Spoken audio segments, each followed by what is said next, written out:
તો અન્ય એક મહત્વપૂર્ણ સમાચાર સામે આવી રહ્યા છે તેની પર નજર કરીએ અને અપડેટ આપને જણાવી દઈએ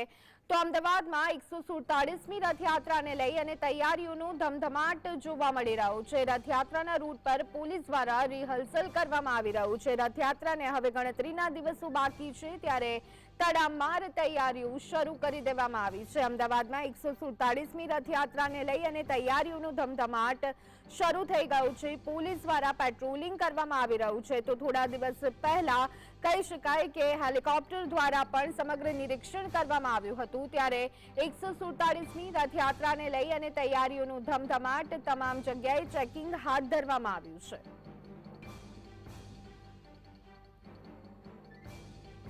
તો આ સંદર્ભે વધુ વિગત મેળવી લઈએ। અમારા સંવાદદાતા વિરેન્દ્ર ભાટી અમારી સાથે જોડાઈ ગયા છે। વિરેન્દ્ર, હવે ગણતરીના દિવસો બાકી રહી ગયા છે સૌથી મોટો મહાપર્વ એટલે કે રથયાત્રાના પર્વને લઈને, ત્યારે પોલીસ દ્વારા ચાંપતી નજર રાખવામાં આવી રહી છે, શું છે વિગતો?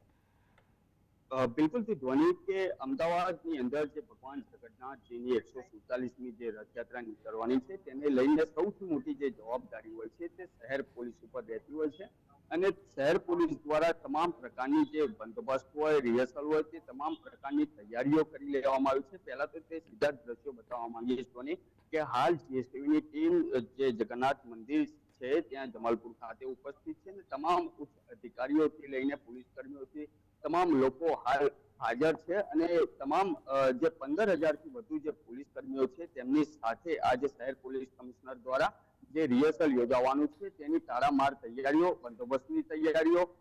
કોઈ અનિચ્છનીય બનાવ ના બને તેની શહેર પોલીસ દ્વારા ખાસ કરીને તકેદારી રાખવામાં આવતી હોય છે અને આ જે બંદોબસ્તની જે જવાબદારી હોય છે, કારણ કે સૌથી મોટું પાસું કહી શકાય રથયાત્રાનું તે બંદોબસ્ત હોય છે, કારણ કે જે માનવ મહેરામણ રથયાત્રાના દિવસે ઉમટતું હોય છે અને કોઈ પણ અનિચ્છનીય બનાવ ના બને, જે બંદોબસ્ત છે તેની અંદર કોઈ કચાશ ના રહી જાય તેની શહેર પોલીસ દ્વારા ખૂબ જ જવાબદારી રાખવામાં અને તેનો એક મોટો પાસું કહી શકાય કે શહેર પોલીસ હોય છે। હાલ તમામ અધિકારીઓ, પોલીસ કર્મીઓ, તમામ લોકો જમાલપુર ખાતે જે ભગવાન જગન્નાથજીનું મંદિર આવેલું છે ત્યાં ઉપસ્થિત છે અને થોડીક જ વારમાં શહેર પોલીસ કમિશનર જીએસ મલ્લિક એટલે કે જ્ઞાનેન્દ્રસિંહ મલ્લિક છે તેમની અધ્યક્ષતામાં આ તમામ રિહર્સલ યોજાવાનું છે ને જમાલપુરથી સરસપુર સુધી આ રિહર્સલ રહેશે। બંદોબસ્તની જો વાત કરવામાં આવે તો ગ્રાઉન્ડ લેવલ ઉપર તો શહેર પોલીસનો જે ચાંપતી નજર છે તે ધ્વનિ રહેવાની છે, પરંતુ આ વખતે હિલિયમ ડ્રોનો હોય કે તમામ પ્રકારની ટેકનોલોજીનો પણ ઉપયોગ કરવામાં આવનાર છે। બીજી બાજુ જો હવાઈની વાત કરવામાં આવે તો આકાશી નજારાથી હેલિકોપ્ટરના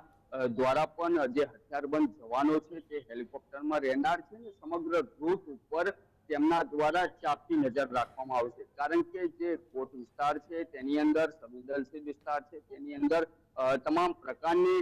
હેલિકોપ્ટર, ડ્રોન તમામ રીતે તપાસનો દોર શરૂ કરવામાં આવ્યો છે। બીજી બાજુ અત્યાર સુધી જે ભાડાના મકાનો હોય, જર્જરિત મકાનો હોય તે તમામ પણ તપાસવામાં આવ્યા હતા।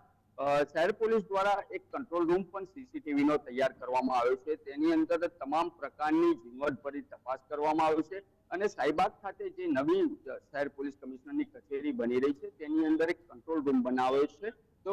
જે શહેર પોલીસ કમિશનરની કચેરીનું ઉદઘાટન થાય તે પહેલા જ તે કંટ્રોલ રૂમનું ઉદઘાટન થઈ ચૂક્યું છે, એટલે કે ઉદઘાટન તો કરવામાં નથી આવ્યું ધ્વનિ, પરંતુ તે કંટ્રોલ રૂમનો ઉપયોગ કરવામાં આવનાર છે। હાલની જો વાત ધ્વનિ કરવામાં આવે તો હાલ તમામ પ્રકારના જે 15,000થી વધુ પોલીસ કર્મીઓ છે, 1,000 ટ્રાફિકના પોલીસ કર્મચારીઓ છે તે તમામ લોકો હાલ રિહર્સલની અંદર જોડાવનાર છે। થોડીક જ વારની અંદર શહેર પોલીસ કમિશનર જગન્નાથ મંદિર પહોંચશે ધ્વનિ। જી બિલકુલ વિરેન્દ્ર, રથયાત્રાને ગણતરીના દિવસો બાકી રહી ગયા છે ત્યારે થોડા દિવસ પહેલા આપણે જોયું કે કોંગ્રેસ અને ભાજપના જે કાર્યકરો છે તે આમને સામને આવી ગયા હતા અને તેને લઈ અને ઘણા મોટા સવાલો સુરક્ષા પર ઉઠી રહ્યા હતા, પોલીસની કામગીરી પર ઉઠી રહ્યા હતા, ત્યારે તે બાબતને પણ કેટલું ધ્યાનમાં રાખવામાં આવી રહ્યું છે? બિલકુલથી ધ્વનિ કહી શકાય, કારણ કે જે ઘટના બનવા પામી હતી રાજીવ ગાંધી ભવન ખાતે અને ભારતીય જનતા પાર્ટી અને કોંગ્રેસના કાર્યકરો સામને સામને આવી ગયા હતા અને પથ્થરમારો પણ થયો હતો। તેના સીસીટીવી તમામ પ્રકારની કાર્યવાહી છે તે તો કરવામાં આવી, પરંતુ જ્યારે આ ઘટનાક્રમ બન્યો હતો તે સમય ઉપર શહેર પોલીસ ઉપર પણ અનેક સવાલો ઉપસ્થિત થયા હતા ધ્વનિ, કારણ કે જ્યારે આ ઘટનાક્રમ બન્યો ત્યારે શહેર પોલીસ ત્યાં હાજર હતી અને મૂક પ્રેક્ષક બનીને તે તમામ ઘટનાક્રમ તેમના દ્વારા જોવામાં આવે તો શા માટે તેમના ઉપર ત્વરિત કાર્યવાહી નથી કરવામાં આવી, બેરિકેડ શા માટે નતા લગાવવામાં આવે તે પણ એક પ્રશ્ન છે. પરંતુ હાલની જો વાત કરવામાં આવે ધ્વની, તો હાલ જે પ્રમાણે શહેર પોલીસ દ્વારા